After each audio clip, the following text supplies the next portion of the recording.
Hello guys, we're back with the second bench video of the week. This time we're going to be focusing on increasing some lockout power. So if you watched the previous video where we were going for the 161 for a double where we failed the second rep, it was on the lockout.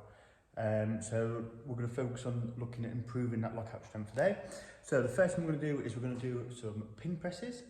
We're then going to go into some isometric work and we're going to push the bar against the pins. Obviously the pins can't move, just to increase that power. Every time I've done this, it's helped my bench increase massively.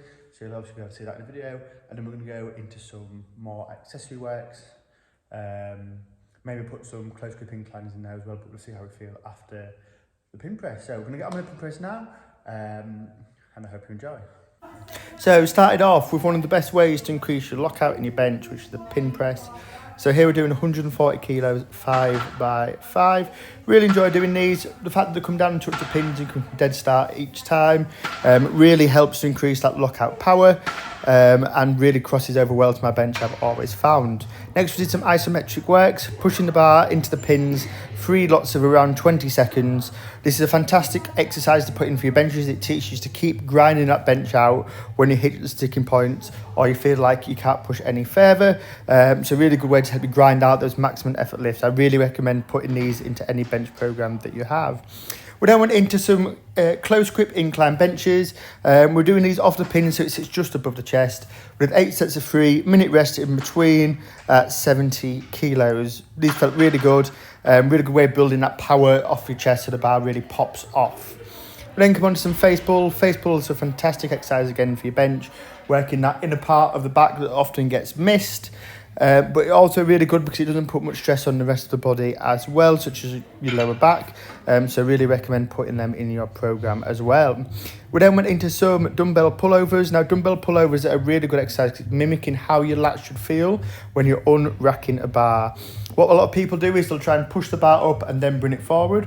What you want to try and do is get locked in when you're unracking the bar and lock in and then just drag the bar forward as if you're doing a pullover, and that'll help you get your lats nice and engaged for the bench and will stop you wasting energy as well. Can be hard in some gyms if they have massive hooks on the bench, but I definitely recommend giving that a go.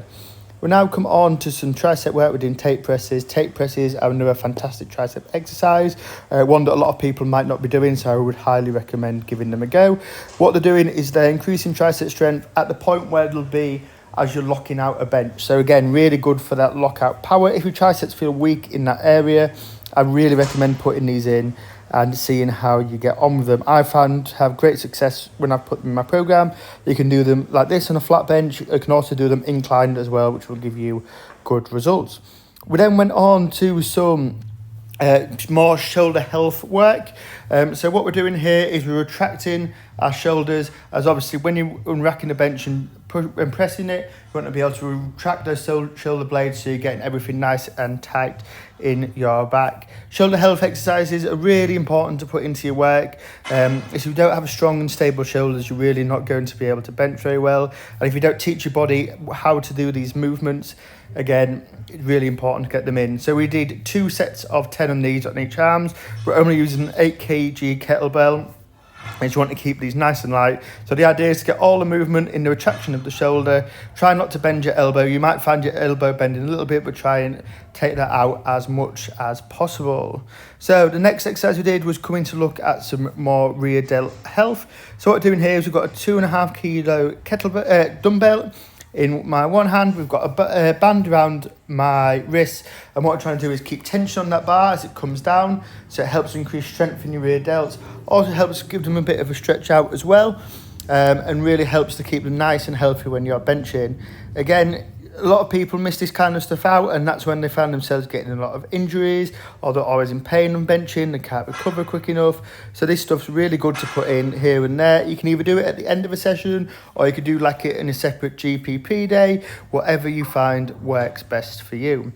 Now finally, this is a really important exercise I found as well. If you feel like when you're getting under the bench and you're putting your feet back, they're not at a good angle and your hip feels like it's off. So what we're doing here is we're doing a single leg squat off the plates. We're really focusing on getting my glutes back and touching the floor with my foot. Really good way of balancing out your hips, finding out if one's a lot weaker or tighter than the other. Again, we do 2 sets of 10 on each leg for these. Again, really good exercise to put in just so you can check those kinds of areas. Now guys, I hope this was the last exercise in the video. I hope you've enjoyed the video.